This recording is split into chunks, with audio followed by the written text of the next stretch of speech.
Thank you.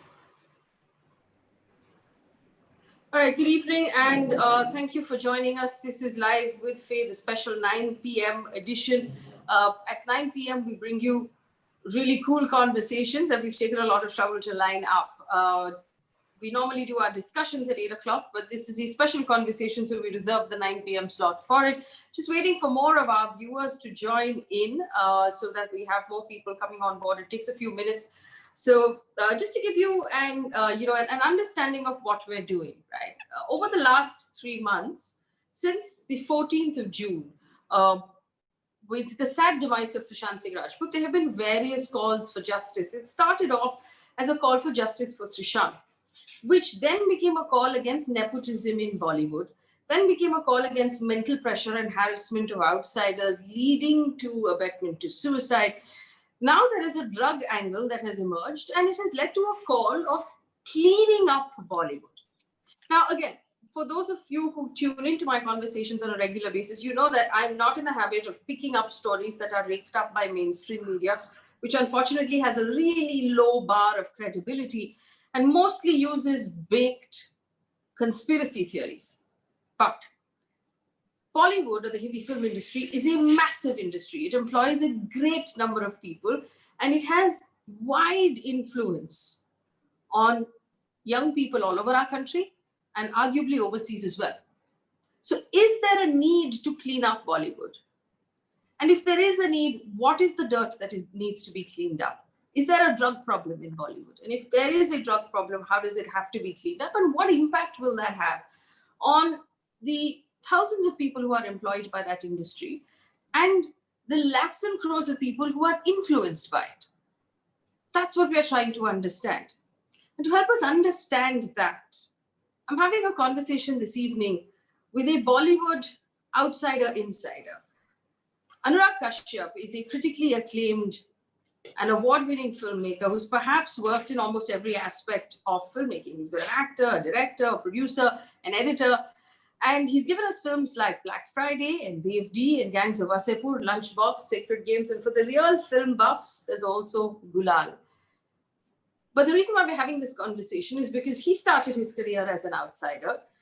He came in from Uttar Pradesh, didn't know anybody. What was that journey like? And he went through his shares of ups and downs, and he had a very tumultuous relationship with the censor board, which resulted in a lot of his films not releasing. And what was that like in terms of mental harassment for him? He's agreed to speak to me today in a no-holds-bar conversation, and we're going completely live on YouTube right now. I must tell you a couple of things. One, I do not know Anurag Kashyap personally. We've never actually met in person. We're not friends. In fact, the only conversation we've had on the phone is when he agreed to have this conversation with me. And he didn't ask me for the scope of the conversation. So he has no idea what I'm going to ask him. And which is interesting because people normally ask at least like, what are we going to talk about? He hasn't asked me that as well. So for the benefit of the audience and for Anurag's benefit, this is the scope of the conversation. We're going to talk about nepotism in Bollywood, the insider-outsider debate. We're going to talk about mental harassment and the kind of pressure that stars and directors and stakeholders feel when a film flops or tanks and what that does to their mental health. We're going to talk about the cartel in Bollywood on whether or not there is a use or abuse of drugs. Is there a drugs cartel or is there a mafia, as it's been called, driving people to self-harm? And we're going to talk about the vilification of Bollywood and where all of this is coming from. All right, so that's the scope of the conversation. Anurag Kashyap, good evening to you. Thank you for all of the work that you've done, but also thank you for having this conversation with us. I'm going to get started. Yeah. I'm going to get started first talking about drugs because that's the most present sort of conversation that's that's moving around right now. I want to understand from you. You've spent a fair amount of time in this industry. You are a stakeholder. Is there an abuse of drugs in Bollywood? You know, before anything else, let me tell you one thing that popularly the trolls on Twitter, they call me Charsi. On my birthday, they were trending happy birthday Charsi Anurag Kashyap. They call me Ganjeri. That's the perception that people have of me because I roll my cigarettes and they have this whole thing because I smoke and I smoke cigarettes. I smoke tobacco and I have this thing which is called invisible asthma, which is allergic. to any kind of a foreign kind of a smoke, which is dry ice, which is any kind of industrial smoke, paint, Mm. including the smell of ash or things. So I Okay. immediately go into a severe asthma attack, which has happened many times. But because I roll my cigarette, so it has been a thing that has been projected that I'm a Charsi Ganjedi, which I don't bother about. So because we are talking about drugs and that's how trolls kind of address me, so I wanted to put it out there. First thing. Second thing, you know, uh, the way they talk about the way drugs have been talked about in the industry. In my 27 years, I have not seen a single drug party. Okay. I have been here. There was a phase in the early 2000 when my films were banned. I discovered alcohol around 2003 after Black Friday got banned. Before that, I was only smoke a cigarette. And I went through a personal phase of drugs between 2006 and 2008 Mm. before I did Dev D. Out of Okay. depression, out of my films not releasing. And that phase, I can tell you personally that when I got into that phase, because uh, I have a invisible asthma. Invisible asthma is a term that the doctors use. I don't understand what it means. Somebody can Google it. I was more abusing chemical drugs at that time. Mm. It was a massive thing of shame for me. I would hide and try to procure them, find out secretively where to get them. My biggest fear was nobody finds out that I am doing that.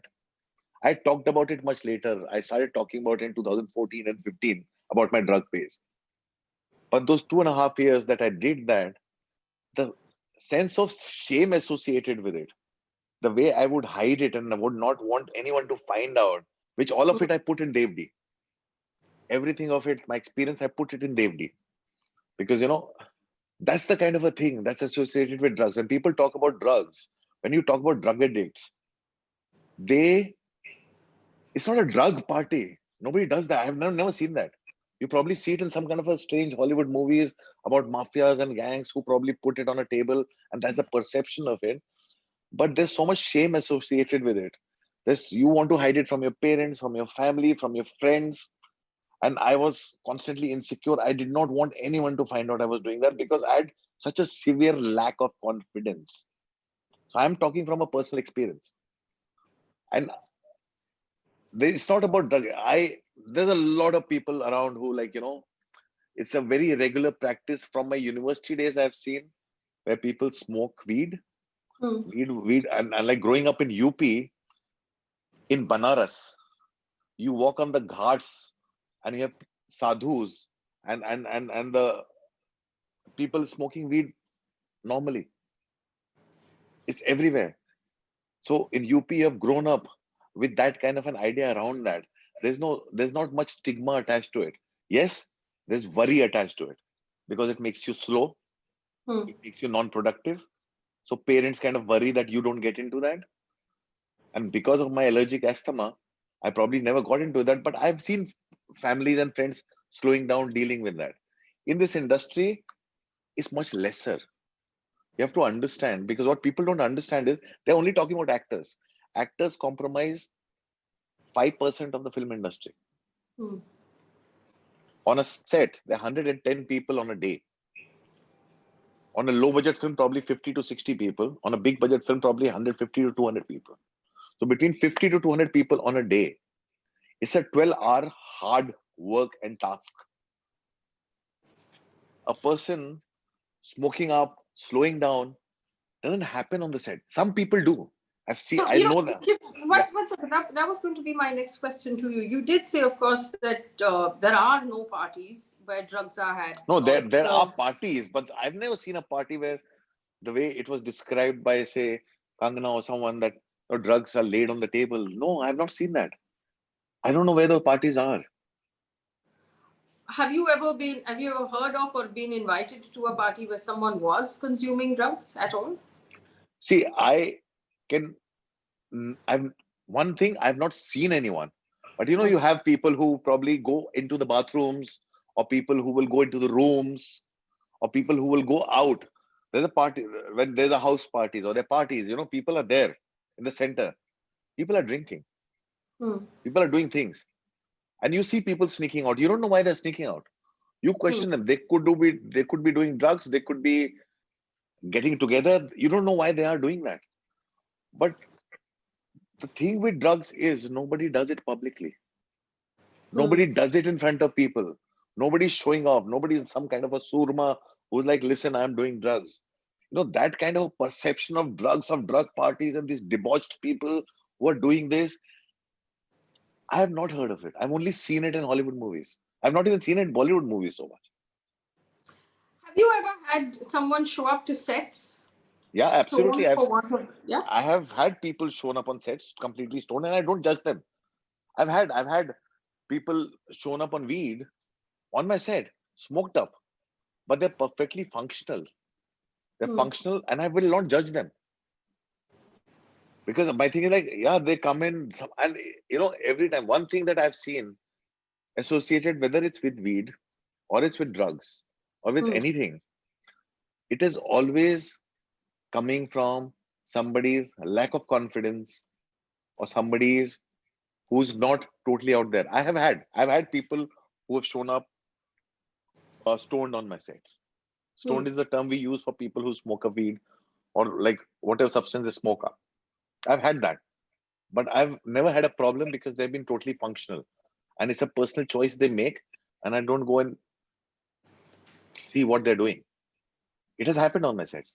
Have you had someone show up after abusing more serious drugs of the chemical nature that makes No, them non-functional? no, not at all. Never, never.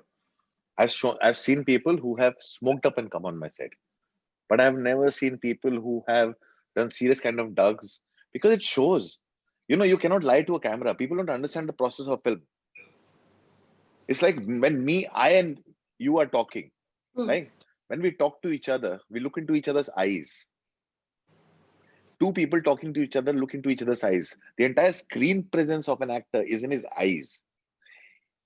Any kind of a heightened drug will dilate your pupils, Hmm. will totally put you off, and it will show. You cannot hide from camera. The greatest thing that they say about film camera is you can't lie to the camera. I have got my actors drunk on the set at Hmm. least 3 to 4 times. I know when they had to do an emotional scene and they had to act drunk.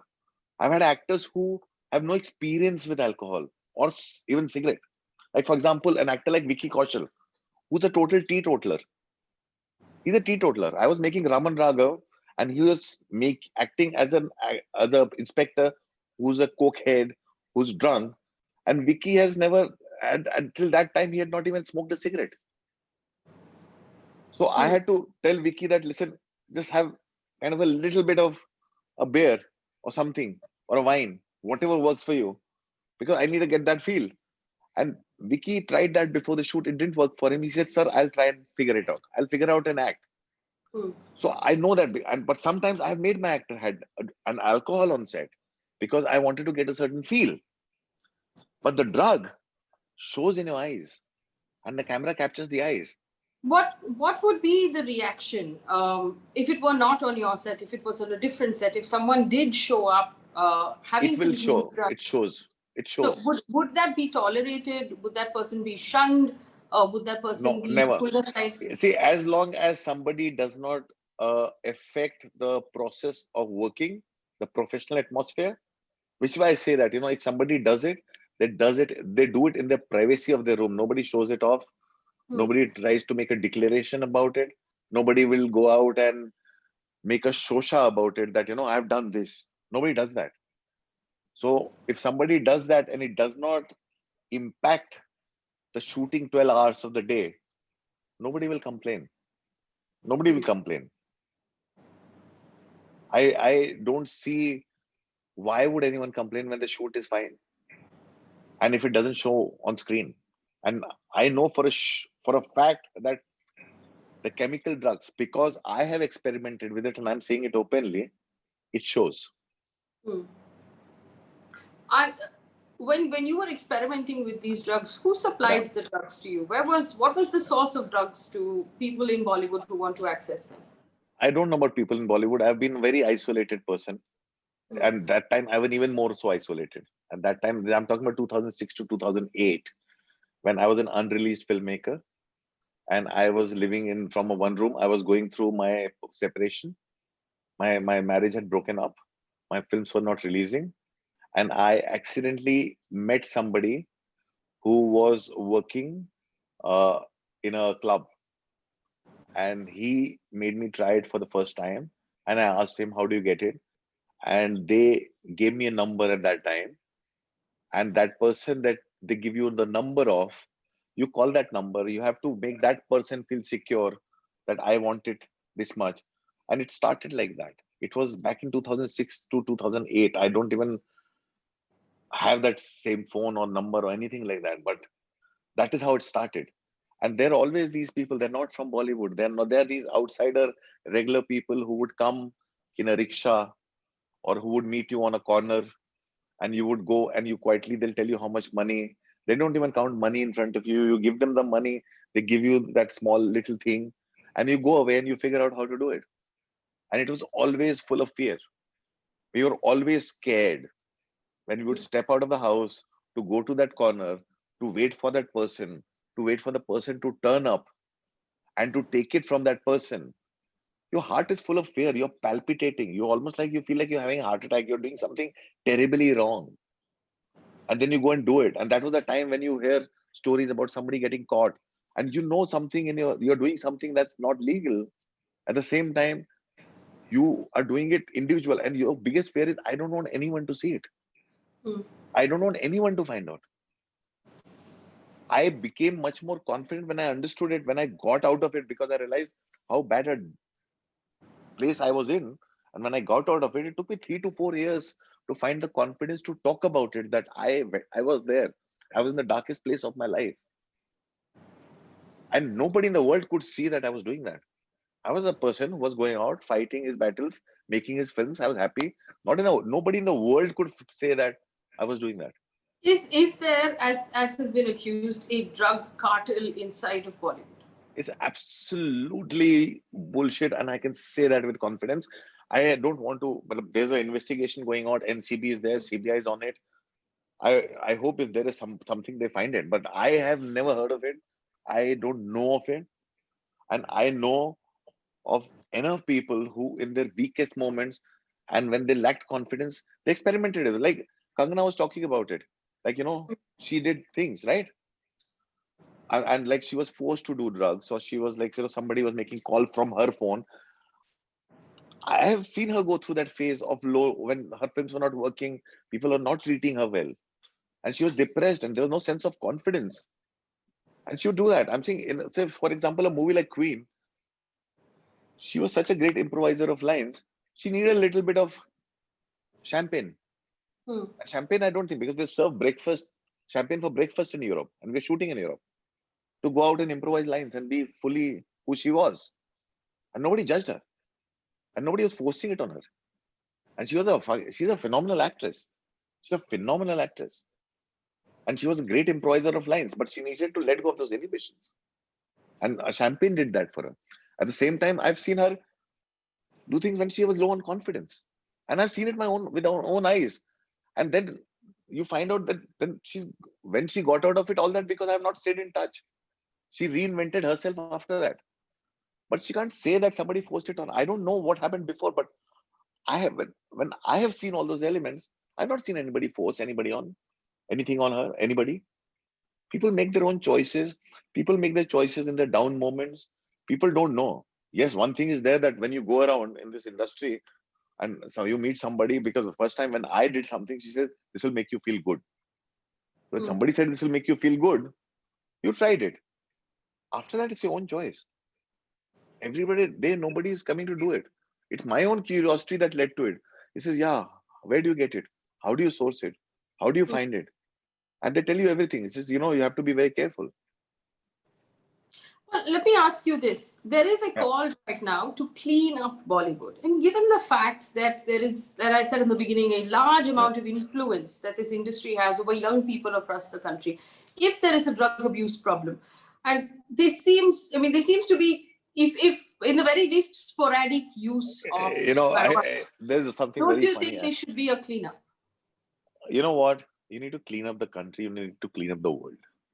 Hmm. I've seen more people smoke up while I was in university when I did not do anything than I've seen in Bollywood. When I was in university, it was a cool thing to smoke up. Because of my allergic asthma, I couldn't do it. So if you want to do a cleanup, you need to clean up the whole country. Clean up the ghats of Banaras, I come from. Clean up UP. Bhang is legal there. It is officially sold at shops on Holi and otherwise. At the chowk, at the Ghanta Ghar, on the ghats, across UP. You want to clean up the entire world. And I am not a person who will say, I'm against marijuana. I don't use it. I can't use it. I wish I could use it. Because, I know I'm seriously saying this, because across the world, you go to US, you go everywhere, people are legalizing it. Hemp is so good for so many things. Marijuana is so good for so many ailments. And I will advocate that. If somebody is advocating that, I will stand with them. Because people think, because of the movies I make and because I roll up my cigarette, I go to many places across the country, random people, not the industry people, the fans, they think I'm a Charsi. Everybody thinks I'm a Charsi. Everybody thinks I'm a Ganjedi.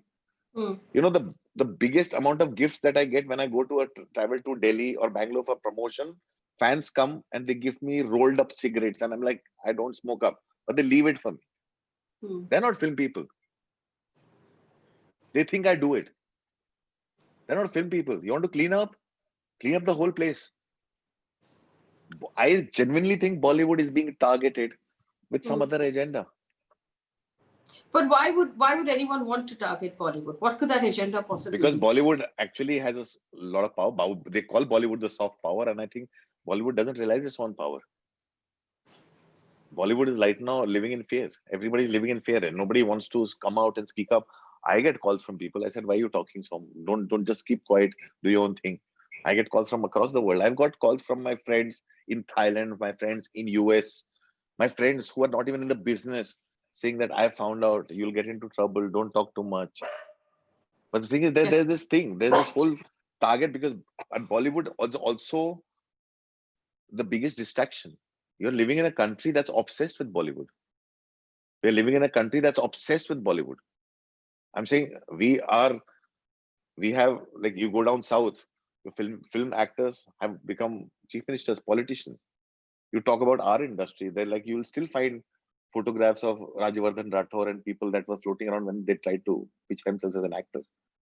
I'm saying there are lots of things. You have Ravi Kishan in there. You have Kangana. I think she's trying to get into politics.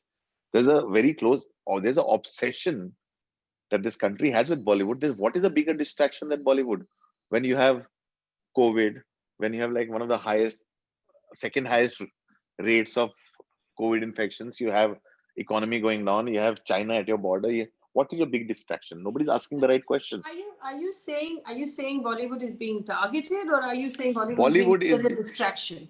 Bollywood is being targeted, and Bollywood was being used. No, it was unfortunate what happened with Sushant Singh Rajput.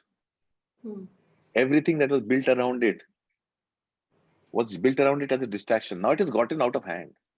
Now even the government can't control it. Now even the politicians can't control it. It was a welcome distraction for them. It went out of hand. What did they start with? Who murdered Sushant Singh Rajput?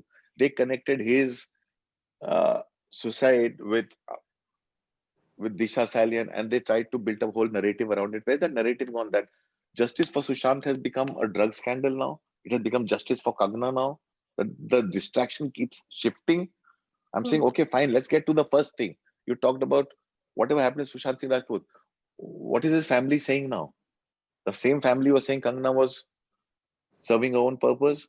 Now then they changed things. Then their lawyer has now disappeared. I'm saying, what is going on? Let's go back to, and if you put everyday narrative in order and you see where it starts from, you have Arnab going wild. Suddenly he starts talking about where is Salman Khan? Where is this one? Where is that one? I'm saying, what is this going on? Why are we not talking about real issues? So we are the biggest distraction. You did say that you're getting calls from friends, and the entire industry right now is fearful. Not just industry. I'm getting calls from college and school friends. Why Guess what? are people afraid right now? Where are the A-listers? Bollywood has become very quiet. Nobody's actually saying anything at all, Yeah, not even with this matter. What are they because afraid? everybody has had a bad experience. Okay. Everybody has had a very bad. I'll just say something very straight out. I'm saying why is it that news media, certain news media, gets information of the investigation out before it's been officially put out by NCB and things, and then NCB denies it. Have you seen an agenda? The officer in charge is Samir Wankhede. Who's Samir Wankhede? Samir Wankhede is the man who was with Service Tax Department with Custom. He loves invading Bollywood. He was the man who froze my bank account for 2 years when I dragged them to court. 15 minutes before my court hearing, my bank account was defreezed after 2 years of putting me in trouble. And I was told on my face I was being made an example out of. Mumbai Mirror, the article came out. Search it. You search this man, he's always associated with Bollywood. You search any media report, you'll see Samir Wankhede giving out comments. He loves making a So statement. is the entire industry being threatened by this one man? No, not this one man. This one man is ready for use. He's being used. It's like Hmm. Kangana is being, I just feel everybody is being used. It's By being whom? distraction. Who wants distraction from real questions? It's the government.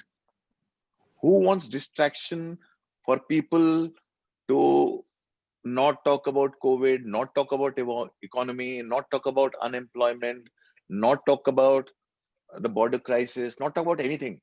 Just focus on Bollywood. If you're not asking for justice for Sushant Singh Rajput, you have become a traitor in the country. How? Hmm. If you're not saying Riya Chakravarti is the woman to be blamed, you're a traitor, you're a Deshtrohi. What is this narrative that's being built? And why is nobody questioning that? And why is everybody parroting it? Where are the real questions? And that's the narrative that's being built, because that's the narrative that's been built. For me, there's a very sad thing that happened once during the COVID. Now I have an old house Hmm. that was built near the slums where I've lived for a long time, right?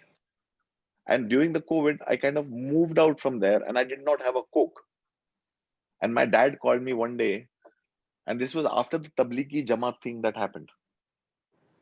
And my dad said that, why is he not with you? I said, because he is in a red zone Hmm. and he can't, he has to go through a test. My dad's first reaction, हाँ बेटा बड़ा मुसलमान है ना वहाँ पे. So I'm talking about my own family believes a narrative that's being pitched to them. Hmm. I get upset with my family. I say, why are you watching the Republic all the time? But they are. You can't take it away from them. That's the narrative that's being built around. That's the narrative that I'll probably see in my kitchen with my help, watching that and believing it. That's the narrative that's out in the street. It's gone beyond the IT cell. It's gone beyond the people who are controlled. 60-70% people believe this narrative. Okay, so let me then just take you back to Sushant Singh Rajput, the case Yeah, we're talking about. There were messages that were exchanged about buying and selling of weed. There are now statements recorded by the NCB that such yeah, transactions did in absolutely. Yeah. fact happen.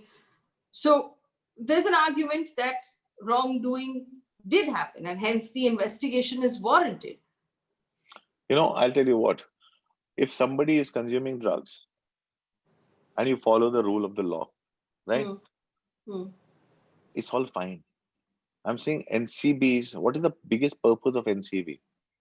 Is actually to not go after somebody who's for personal consumption using small amounts of drugs. They need to stop the distribution.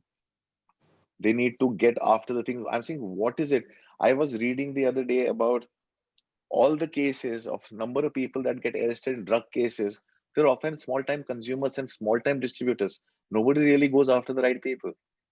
And why is it right now for me, every government department I look at, and I'll openly say it, whether it's CBI or NCB or ED or anyone, they're Hmm. serving the government's purpose of either distraction or suppressing dissent or diverting attention. That's Let what they're me doing.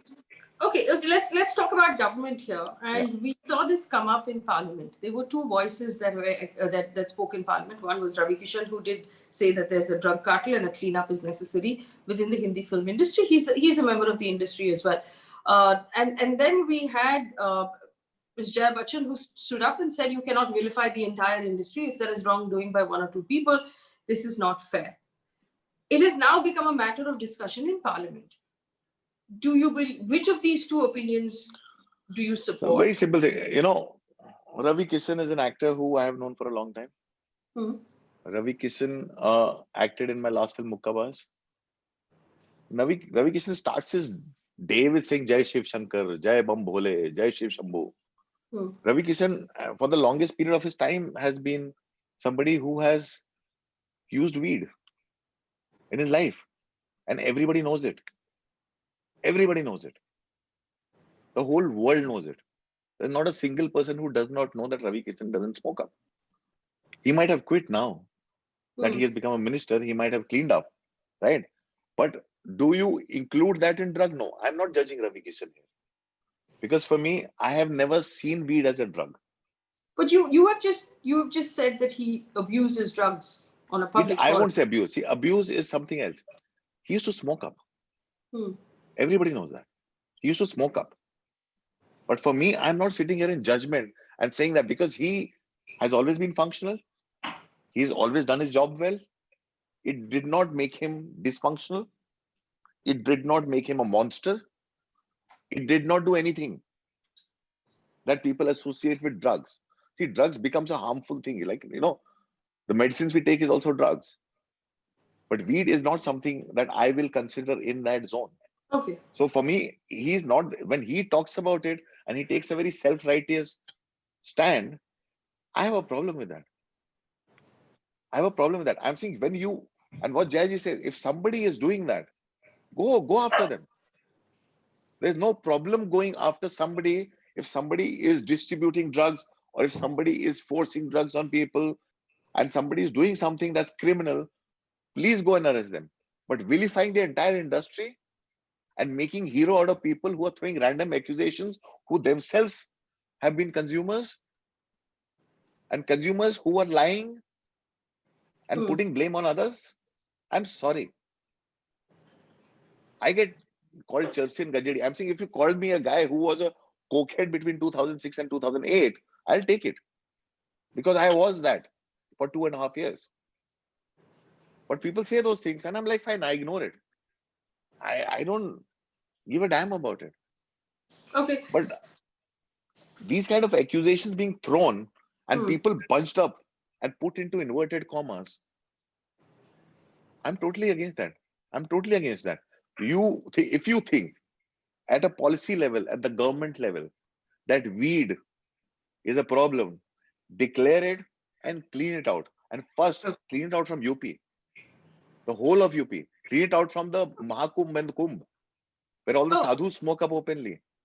Right. So obviously, and the research that we've done as well, we found that ganja specifically as a derivative of the marijuana plant is a gray area in India because, yes, it's considered as the law. Until 85, it was legal. It was fine. Contraband, yes. But, there's a confusion about the amounts. There's a confusion about how much people are using and stuff like that. But I want to take you one step away from the actual drugs and talking about Ravi Kishan and Ms. Jaya Bachchan and the conversation that was had, it very quickly sort of devolved into name calling.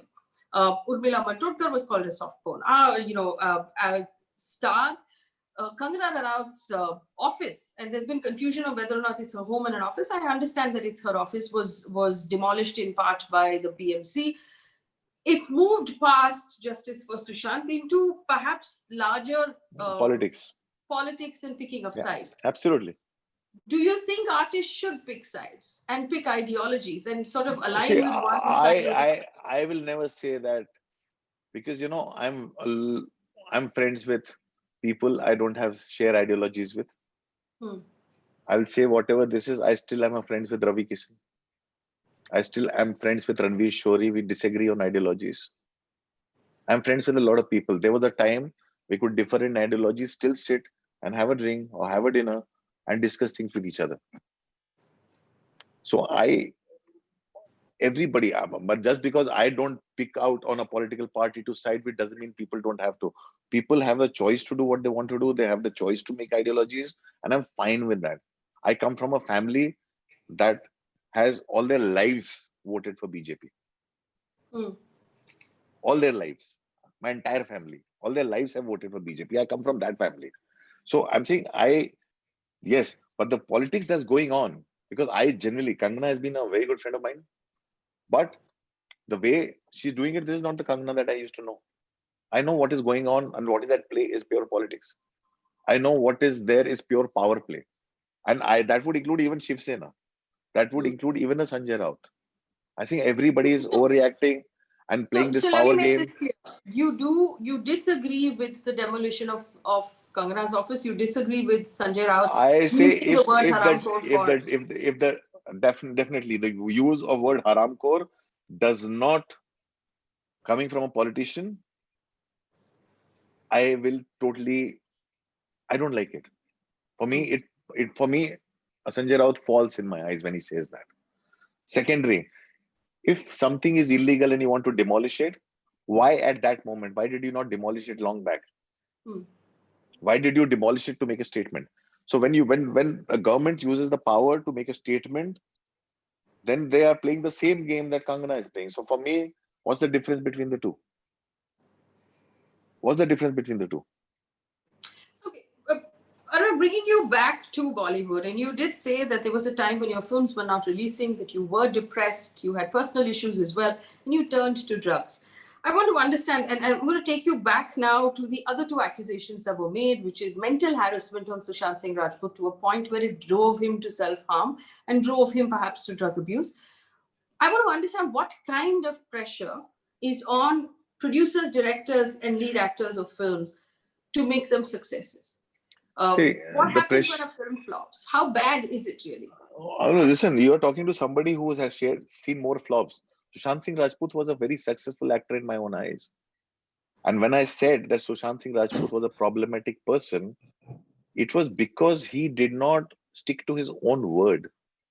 Okay. What does Sushant that Singh mean? Rajput, no, and this is a lot of like, say, for me, I have been part of his journey from the time he began, from Kai Poche to PK, because Mukesh Chabra used to be the casting director, used to work from my office. We used to share discussions. I remember when we wanted to do Hasi To Fasi as part of it, and he chose to do a Yash Raj film, and that was fine. Nothing was taken personally. The problem later on was that he would ghost people. It was not that Sushant Singh Rajput liked something, said yes to it, and disappeared. So what Hmm. happened is you kept waiting for him. He was never certain about what he said. He was not a bad guy at all. He was a great guy, but he lacked confidence, self-confidence. He was a very good actor. He was very good. He lacked self-confidence. Only he knew probably why he smoked up or why he did drugs. My experience only tells me that people do that when they actually lack confidence. Because when people don't know how to deal with limelight and people don't know how to step out and face things, that's when they actually resort to substance. And substance can also be alcohol. Substance can also be drugs. Substance can also be weed. They resort to substance to give themselves confidence. Some people probably just take some kind of booster. It's like you take vitamins because you're feeling low. So you want to up your energies. I'm saying it's the same thing. People use substance to boost their confidence. And Sushant Singh Rajput was a shy and awkward boy who became far too successful very fast. Hmm. And he did not know how to handle things. He did not know how to say no, so he would ghost. And for me, I don't want to deal with a person who can't say what he feels. So instead of constantly guessing, I decided to step away from him. So, for our audience who don't understand the reference of the word ghost, it basically means not to take calls and not answer any messages and to just Yeah. not respond. Right? Yeah. Uh, I want to also understand from this. I mean, we all have stressful jobs in every industry that we Yeah. work in. Yeah. But when a film tanks or flops or doesn't work in the box office, is there a pressure that, listen, nobody's going to There's work a with lot you? of pressure. You're a flop now and nobody's going Yeah. to bet any money. What kind of money is riding See, on when the film actors? flops, the biggest pressure comes on one, the director, the actor, and the producer. The Hmm. producer loses money, the financiers lose money. That's their pressure. They need to cover up that money. So they spend time to trying to recover that money. The director loses credibility. The actor has the blotting of a flop. right? Sushant Singh Rajput had 6 blockbusters. It would take another 4 years of films not working for him to be written off totally. Hmm. A lot of people at that time didn't know what he was going through. See, it's only now it has come out that he was dealing with depression. But the problem the industry was having with him at that time, that he was ghosting people. He disappeared on people. So everybody said that if I have making a movie and there's money riding on it, to work with an actor who one wouldn't know whether he'll turn up or not was the problem. The problem was not that he misbehaved. You talk to people, people will say Sushant Singh Rajput was a great boy who behaved Hmm. very well, who was sensitive, who was nice, but he would just ghost and disappear. That affects a lot of other things because one film does not mean only one actor. It depends a lot on that actor. But there are 100 and 120 people who are waiting on the set. When you hear stories about actors turning up at 1 o'clock or post lunch, which was the stories which were much more common in 80s and 90s, Hmm. it troubled everybody because the shoot, which was normally 40 days, would go on for 60 to 80 days. And the power that we or industry as a collectively gave to the actor was that they behave like they will turn up when they want to.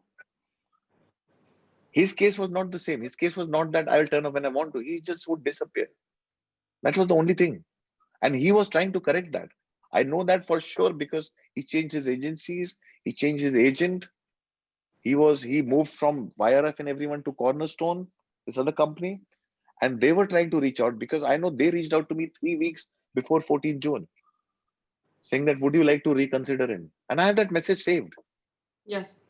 I have that conversation saved. And I told them that he's too problematic, man, not him. So tell me something. Obviously, in the conversation that you shared on your Twitter handle, patches of what the conversation you had with his manager, the one that you're referring to, you did seem you regretted the fact that you didn't work with him, and maybe you could have No, I taken. regretted the fact that I refused to talk to him. Because you know what happens is when an incident like that happens, that's when you realize, because yes, I was like, I've been through this whole exercise with him twice. I Hmm. don't want to go through it the third time.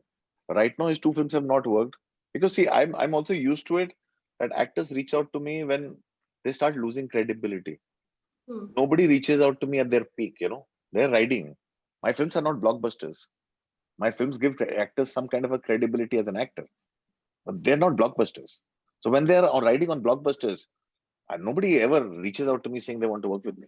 So when people reach out to me, it's like when they are at a kind of their career is ebbing. So That's when they reach out to when me. you said no, no man, he's too problematic, I can't work with him. Isn't that also in some way making him an outsider or punishing him for No, what it's you not. consider bad behavior? I will say that is me protecting myself. See, I'm not in a place where I can put myself through it. He's in a better place than me. In spite of his films not working, he's in a 10 times better place than me. I'm happier working with lesser actors and newcomers than working with a star who at that moment is just, I feel, at that moment, I feel who's just insecure because his things are not working or he's dealing with guilt. Because it's not just that part of the conversation. He also told his manager, which I did not put out, that if you mention my name, maybe Anurag won't take your call because he knew exactly what he was talking about. And that message is also on my phone because he was also coming from a place of guilt. My thing is, I don't want to deal with it. I have made a choice. I've stepped away from it. I'm doing other things. So it was not me treating him like an outsider. He was more of an insider than I am. He had more choices in front of him than I have. So it is not that I was only protecting myself. I did not want to go through the same kind of a disappointment chasing a rainbow. To me, he was like a rainbow that I was chasing.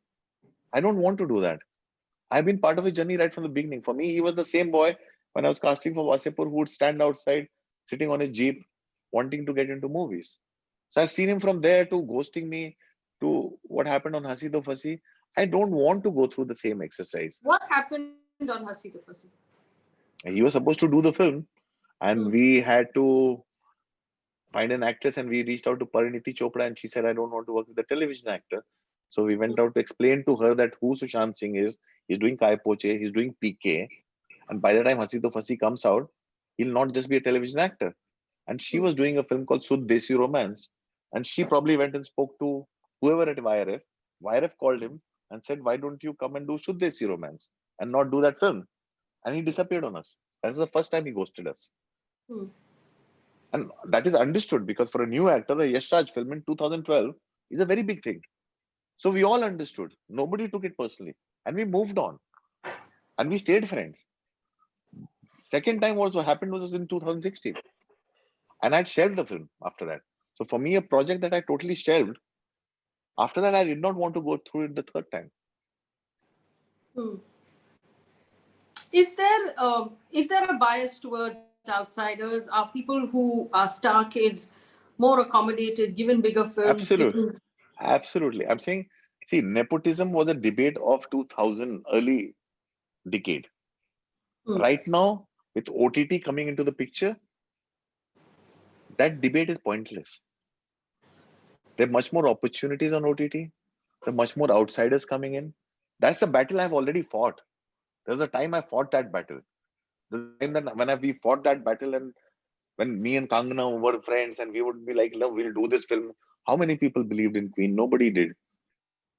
How many people believed in anything? We went down and did those things. We have fought that battle of nepotism. This industry was about supporting their own people. And it's like any other business, any kind of a business you see on the street is this and sons, this and whatever. I'm saying no shop owner or anyone passes on their shop to anybody who's the best worker, right? So it's natural. We have fought that battle. Now with Netflix, Amazon, everything coming in, it has changed. Hmm. Your Ranveer Singh is your superstar. I'm saying however much people call him like an insider because of some remote connection from 2 generations before. The man has struggled. Ranveer Singh was rejected in an audition in Shaitan. Ranveer Singh is an actor who, when I wanted to cast in Bombay Velvet, I had a tough time. My studios and nobody believed in me, and they asked me they will not give me money if I make the film with him. So even that Ranveer Singh, that Hmm. I know 2 personal stories of my own production that rejected him, is a star today. All those people are there. I'm saying at a time like this, the whole discussion of nepotism, I don't understand. I'm saying nepotism is what? By being somebody's child, you can get your first break. But unlike 20 years ago, there's 100 times more opportunities for an outsider, which is true to any profession in the entire country, which is true. There's more nepotism in politics. There's 10 times more nepotism in politics. Who's Anurag Thakur? Hmm. Who's that? Who's that Sarvesh, the BJP person, Sahib Singh's son? Who are these people? Who's Jai Shah? There's more nepotism in politics, and there's 10 times more nepotism with powerful positions being given to them on a platter. Hmm. Whereas in Bollywood, they still have to make an attempt to prove themselves. In politics, they don't even have to prove themselves. By birth, they You've get the you've positions. you've used Twitter a couple of times in the past, and you've made statements saying you believe this is a fascist regime right now that's running the country. So Yes, I you've totally believe picked that. sides. Are you anti BJP? Are you anti Narendra Modi? Are you anti establishment? What is your idea? I am totally anti the way this government is operating. Why? I'm totally anti the way this government is operating, the way they are suppressing dissent, the way they will not talk about anything, the way nothing comes out, the way no data is put out. I'm saying, for example, pick up any arrest. Where are the reasons for the arrest? Why don't they put it out? Hmm. Nothing. Everything is hidden. Everything is in control. They decide who's it. They will pick people at random on their own choice. They control the media. They control the media. The government has told the Supreme Court to regulate digital media and control it. Why? Why not news media, which is totally going berserk? Because they control the news media. They don't bother about. They want to control the other media. So you are talking to people who are behaving like fascists, who really don't give a damn about what's going on in the country. Are They you beat up protesters. Are you pro Congress, Anurag? Not at all. Not at all. I am not at all. I am anti this government. Hmm. I'm totally anti this government, the way they function. I'm not anti people. There are lots of people in this government who are still people I can reach out to and argument, have argue with and fight with. But it doesn't mean that I'm with them. But no, I'm not. Congress can't even decide what they want to do. They can't even decide what they want to do. But yes, I'm very happy in Maharashtra because whatever my perception of Shiv Sena has been in the past, Hmm. for me, an Uddhav Thackeray is much better than that. For me, he's changed the perception. I feel much safer here. I feel much You, safer here. with offices being Even though I demolished, disagree with, bad language. I totally disagree with demolishment. I totally do not condone Sanjay Rath's calling Kangana Haramkhor. I Hmm. do not condone that. But I totally disagree with that. But I still feel safer. I can say this out without fear. I said this when somebody So talked about. you have effectively picked sides.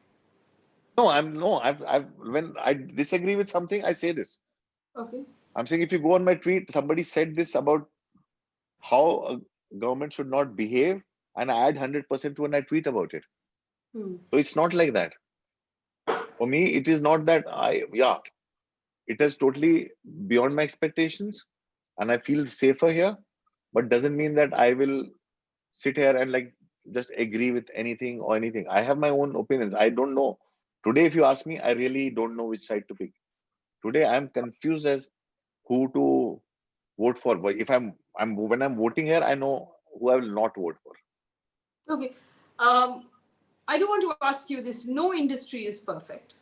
Yeah, And obviously, from what we've discussed so far, the way the industry is structured, it's grueling on someone who comes in from the outside, someone who wants their first break. It's grueling even for an established actor who feels that their career might be ebbing.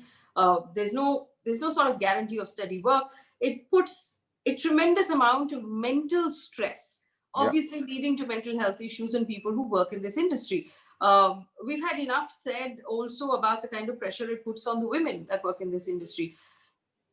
If they were to be a cleanup of Bollywood, if you did have the ability to fix something, what would it be? What do you think needs to be fixed?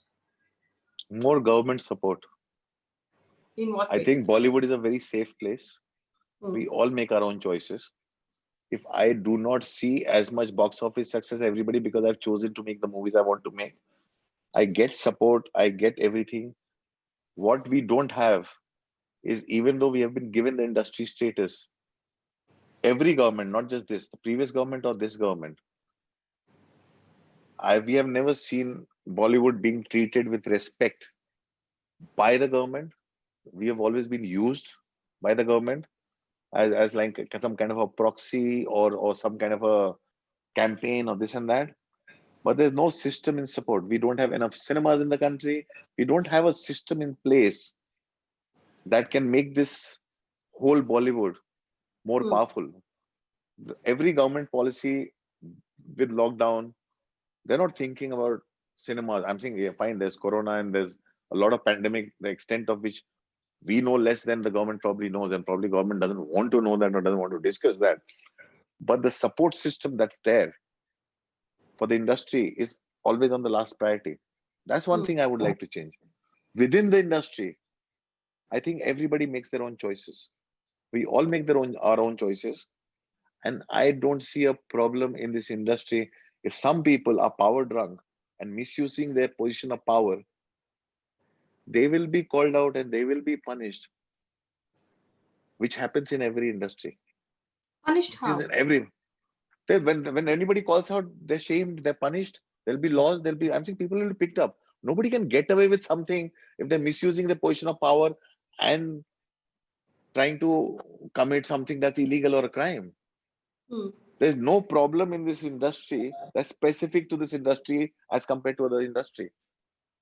Yes, more people have dreams and expectations, hence they have more disappointments.